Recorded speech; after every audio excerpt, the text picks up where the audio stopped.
Hi, and welcome back to another edition of Sports Talk Philadelphia here on LaSalle TV. We're back after a little more of an extended break as we're back in school from our winter recess. But we have a great show lined up for today. We're going to recap everything that happened while we were away because that's what we do here at LaSalle TV. We give you the coverage you want. But let me introduce my panel. To my left, we have Tyler Harper, Mark Wilson, and for the first time, Gavin Lipschenstein. Is that correct? That's it. All right. I'm glad we got that settled. We're going to start with some teams that are in progress right now. The Sixers and the Flyers are currently playing their seasons. The rest of the Philly teams are off. So we'll start with the Philadelphia 76ers. Take a look at their stats from the season. They are now 14-28. They are last in the Atlantic Division, as many people expected. They're allowing 109.8 points per game, which is close to last in the NBA, and they're only scoring 101. Guys, what do you expect from the Sixers? Because we didn't expect much. The over-under for their wins was right around 16.5, 17. So to have 14 wins already is exceeding expectations. Am I correct? Well, I mean, I guess. But remember how at the beginning of the season we had all that Tankadelphia talk on Twitter, the whole 9 yards, Sam Hinkie's building this team to try for a Wiggins or a Parker or something like that. Well, now we're almost kind of seeing that go into fruition. They had like that hot start, but now it seems like you're seeing what they are, and that's a young team with a new coach. So, I mean, plus they've had their injuries here and there. Michael Carter-Williams started to slump. He's starting to get his way back now. But I think right now, I guess you could say the Sixers are better than expected, considering the over-under anyway. Yeah, I'm better than expected. I mean, they've had 14 wins so far. They're only supposed to get like 16. So obviously they're doing better than expected. But I feel like they're definitely going to finish last. They're still going to finish in the basement. But like I said, as their motto for the year, together we build. And this is definitely going to be a building year for them as they continue to build Carter Williams as his NBA experience and get a high draft pick for next year. Now, I always thought that regardless of the scoreboard, whatever the score is, as long as Michael Carter-Williams and you look at Evan Turner, Thad Young, as long as they have a good game, then that's a win. As long as these guys get the minutes, the experience, he was a second in last night's win in Madison Square Garden. He's only going to get better. And I think once they get some team around him with Nerlens Noel coming back, I think it's going to be exciting. Yeah, I agree with you. And you guys mentioned Michael Carter-Williams as the bright spot of the 76ers teams. We take a look at his stats for the year. 17.5 points per game, 5.9 rebounds, and 6.7 assists. Really playing very well for rookies. Definitely in Rookie of the Year consideration, if not the leader. What have you guys seen from him, and where does he need to progress to be that franchise point guard that the Sixers are looking for? What I've really seen from him is a high maturity level. Like, he obviously coming in, I believe he was a junior declaring for the draft, but he comes in and he already has, from game one when he helped lead the team to that win over Miami, he really had that poise to him. And at the end of the game when he was interviewed, he was just being humble, saying, oh, well, the team worked well. Yes, we're young, but we're going to work through this together wherever it may take us. So he's really shown that poise, and if he could just sharpen out his skills and get a little more consistent throughout the year, then I think we could see the next superstar. Yeah, I agree. I mean, what he really needs around him is a supporting cast, but he can't do that himself. But same with the maturity. He's kind of a team leader right now. He's not really too outspoken like Allen Iverson was. He's not giving these real big press conferences. He's showing it on the court. And I think everyone on the team is going to take a little bit from that, and that's only going to transition as the next year goes on in the next few seasons. I mean, the one thing that's very exciting about it is he gives us something to talk about. I mean, coming in with the 9th pick, you weren't even sure what to expect. So it's just nice to see him come back, and he's been healthy. He took some time off, so it's nice to see him back in the Sixers red. But going forward, as long as he continues to grow, I mean, we can't put a team around him right now. But going together, making sure he's healthy, that's all you can ask for. Yeah, and the Sixers have a plethora of draft picks coming up in not only next year's but the year after draft. So they should be able to get the pieces that they need around him. There's been chatter about they have enough cap room and such to sign a big name like LeBron. I'm not saying they're going to sign LeBron, but the Sixers aren't doing that bad compared to people in the Atlantic Division. We take a look at the standings. They are last, but they're right there.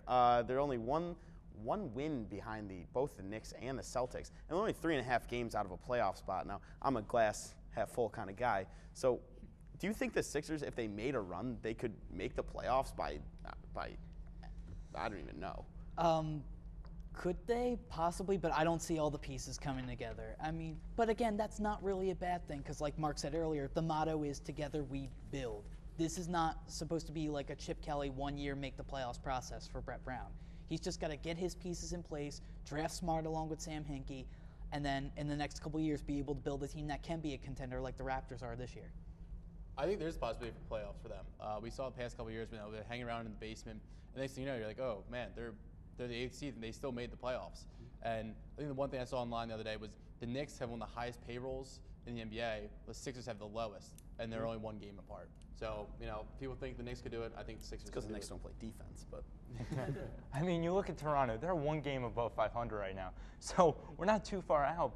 But you look at it, such a talented draft in 2014 with the big names of Andrew Wiggins. I mean, I was looking at the stats of Julius Randle of Kentucky. I mean, there are some guys that really, you don't want to rush this process. Together we build, it's a process, and you got to go through all the channels.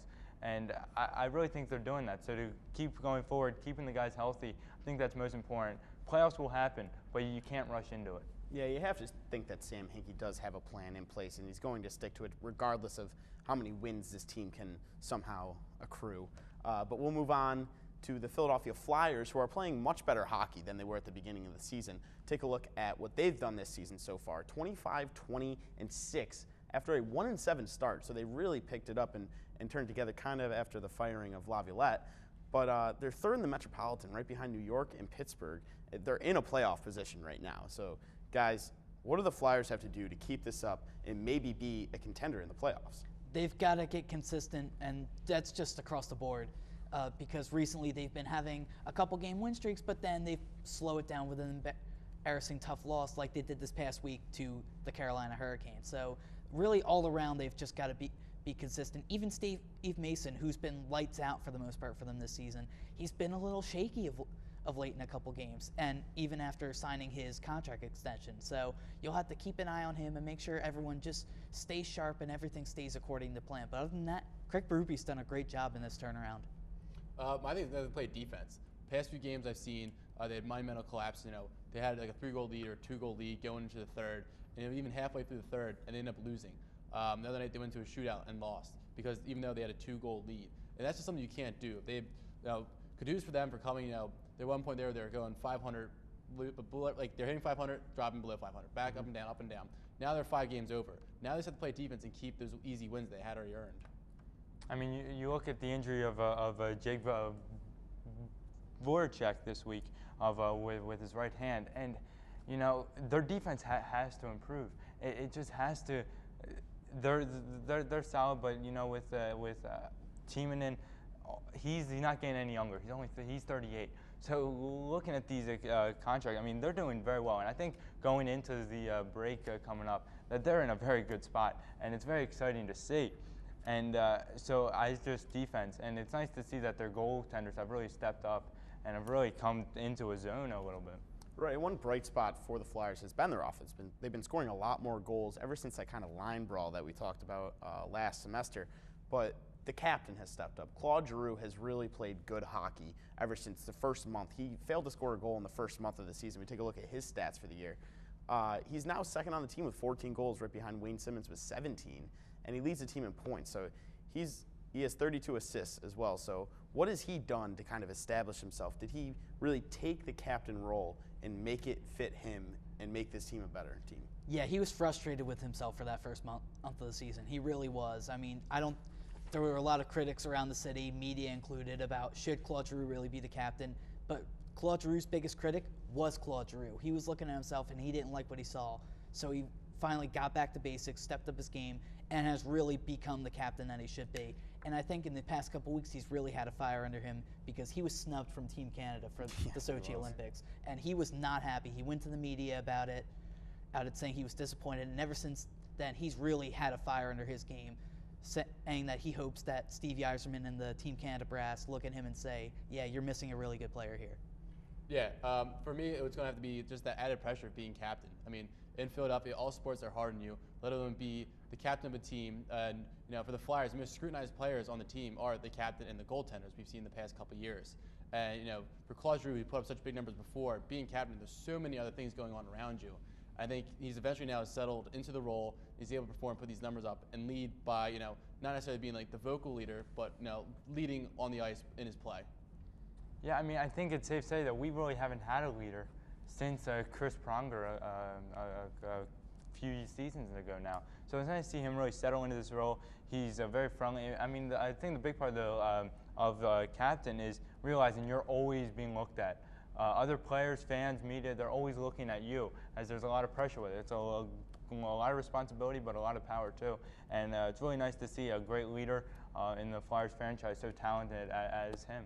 Yeah, and another leader besides, obviously, the captain, Claude Giroux, has been Steve Mason. He's played really, really good hockey. We can take a look at his stats from the year. 19, 12, and 5. That puts Ray Emery at 6, 8, and 1. So Mason's clearly been the better goalie for the Flyers. 2.57 against and a 9.15 save percentage. Even though he has just one shutout, you can live without that if he's getting the 19 wins that he does have.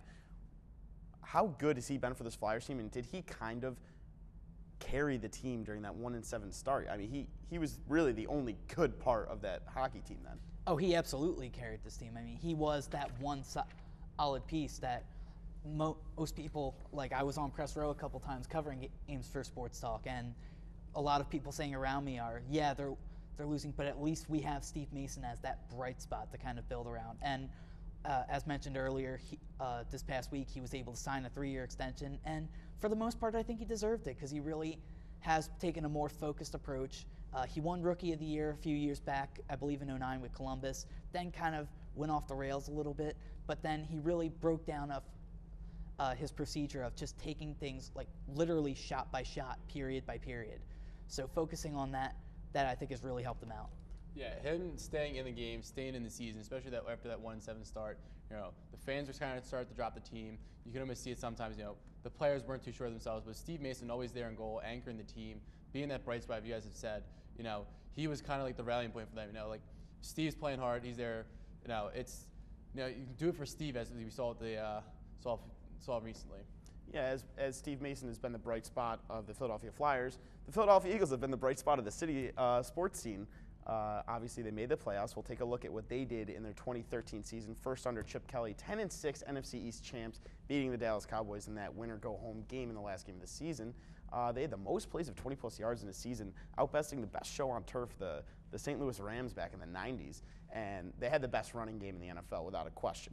So, guys, how excited are you for the future of the Philadelphia Eagles? Oh, you've got to be very excited for the future. Now that this season turned out as well as it did, considering there were some people out there predicting that this season the Eagles would go 6-10. They went 10-6 and won the division. So obviously you've got to consider this season a success. But now the pressure is on Chip Kelly and Howie Roseman to get the necessary pieces to move forward. You can't. The worst thing you could do is take a step back, fall to say 8-8 or maybe 7-9 and miss the playoffs, because then you're gonna start to have a lot more doubters in the city of Philadelphia. Yeah, I mean they're going great so far. They're going to do the same next year. They're going to do really well.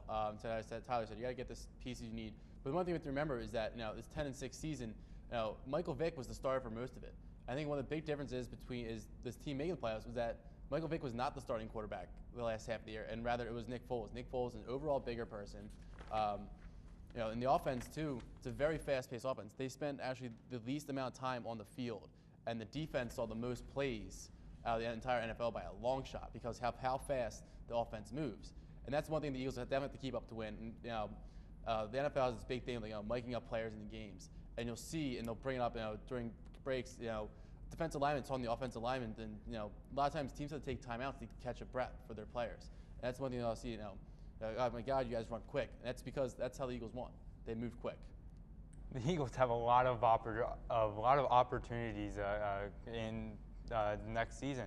I mean, you look at just some of the free agents. You have Jimmy Graham, and you have Hakeem Nicks. I mean, you have some great talent out there that, I mean, really the Eagles can, there's no reason that they can't, especially in the division.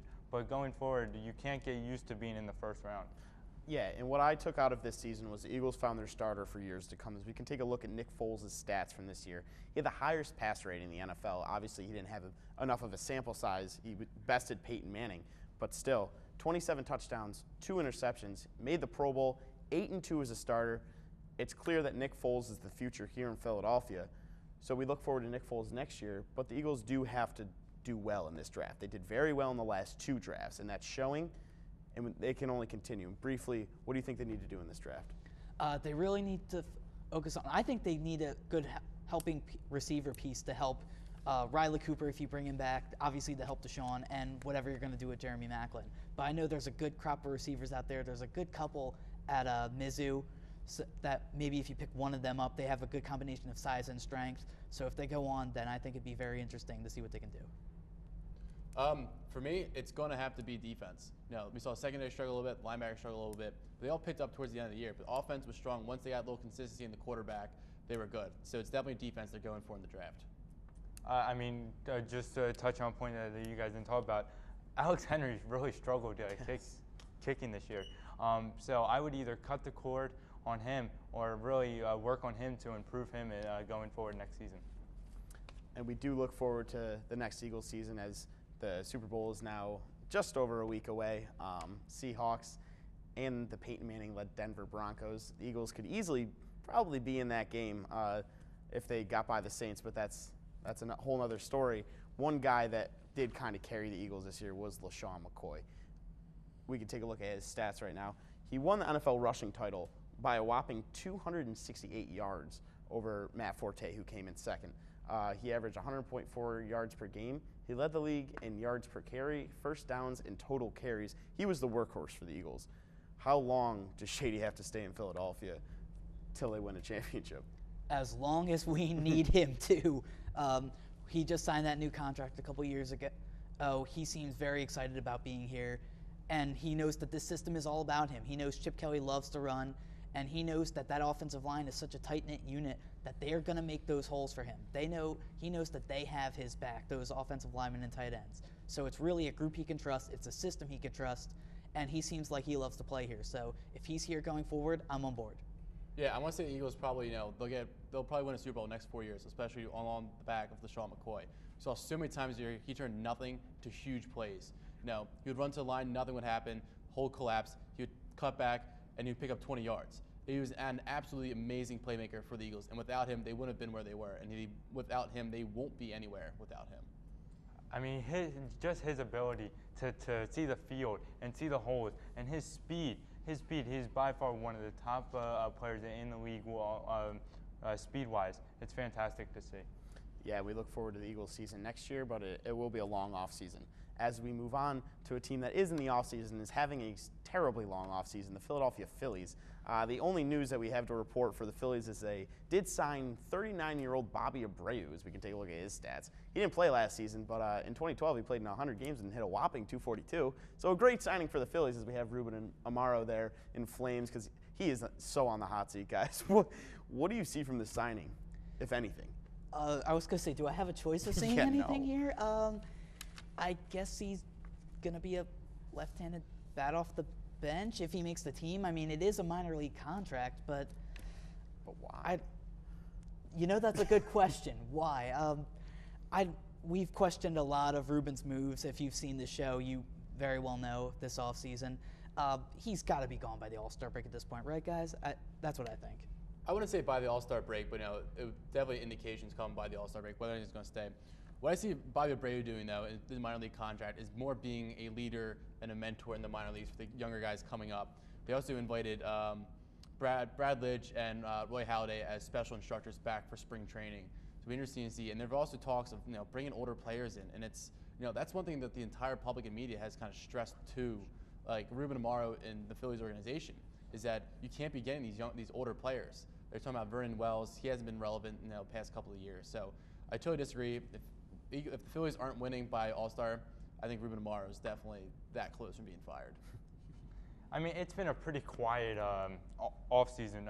Other than a few signs in the new contracts down in the minors. I mean, they still have Michael Franco down there, who is a lead third baseman, who I think really might come up. We might start to see this year. But I mean, with Bobby Abreu, maybe they're trying to put more people in the seats. I don't really see this being a big game changer. I mean, Venezuela League, take that for what it is. But yeah, it has to be Ruben Amaro on the hot seat. This signing makes no sense to me. I just don't see any upside to it. Him playing in the minors, what does that do for anyone? But it's only $800,000, right? But we'll move on to our hometown LaSalle Explorer basketball team. We'll talk a little Explorers while we're here. They're now 11-7 after a loss last night to St. Bonaventure. They've only lost 3 games since Thanksgiving break when they got back from the Virgin Islands trip. and they've looked good. And they had won 5 in a row before they lost to St. Bonaventure. Are they back, and can they make that step that they did last year to make the NCAA tournament? They're definitely taking steps forward. I don't know if back would be the word I'd use. I mean, the St. Bonaventure lost. Of course, there's the issue of their flight being delayed and them not getting in until 2 a.m. So obviously, not many excuses, but take that for what it is.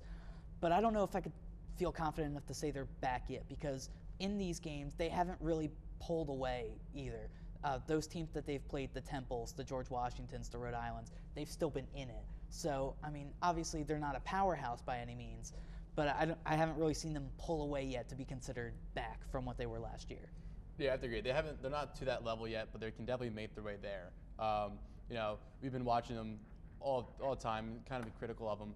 To get back to that level, they need to improve their shooting. I think Andrew said last night they shot 30% from the field, which is awful. I mean, you can't expect to win by shooting 30%. And I think I've seen a lot with them is that first off, they're not getting the rebounds they need to be, and they're not taking these quality shots. A lot of the time, their game plan is just to drive the lane, and that can only work so long before the defense collapses around you. So they don't have to get creative and bring some new plays into the system for them to win.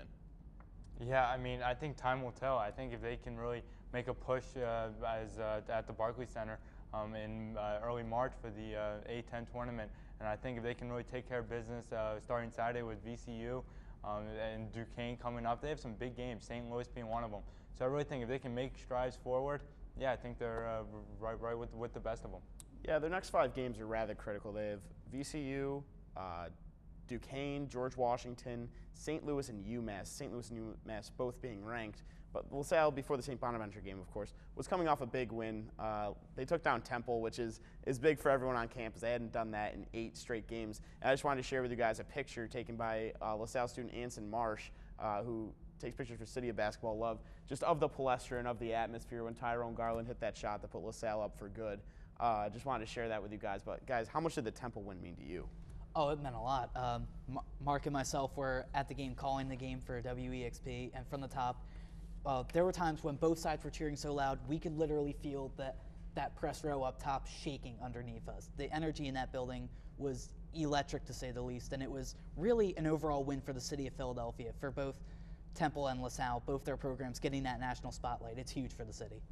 Yeah, it was a huge momentum for LaSalle, too. Even though they came and lost to St. Bonaventure, being able to reflect back on that and see they won, and even though it was neutral territory at the Palestra, half the stadium was for Temple, half the stadium was for LaSalle. LaSalle had the ball, Temple was just as loud as LaSalle, so it was kind of playing in like enemy territory there. So, but being able to do that, go to Palestra, historic place, huge national spotlight, because it was College Game Day on ESPN. Just having the ability to pull off a win like that, and there's such a big and high pressure atmosphere, it's definitely something positive for the Explorers.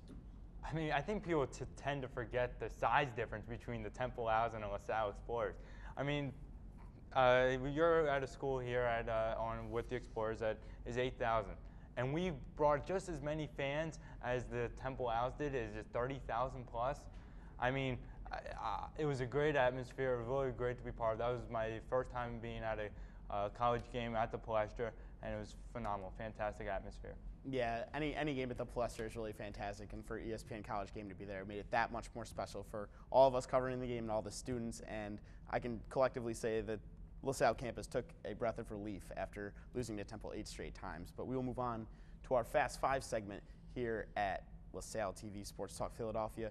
We'll start with the Palestra. Mark, what's your favorite Palestra moment? Favorite Palestra moment for me is playing there in high school. We were able to get the entire Palestra to ourselves for one morning for about 3 hours. And we went down, we practiced a little bit, but it was like absolutely amazing. Being able to walk down on the court and just, entire place be empty, but then just have it to yourself. It's just knowing the history there is just second to none. There's nothing like it. Yeah, after the game, I actually did sit down on the floor for a while and just look around.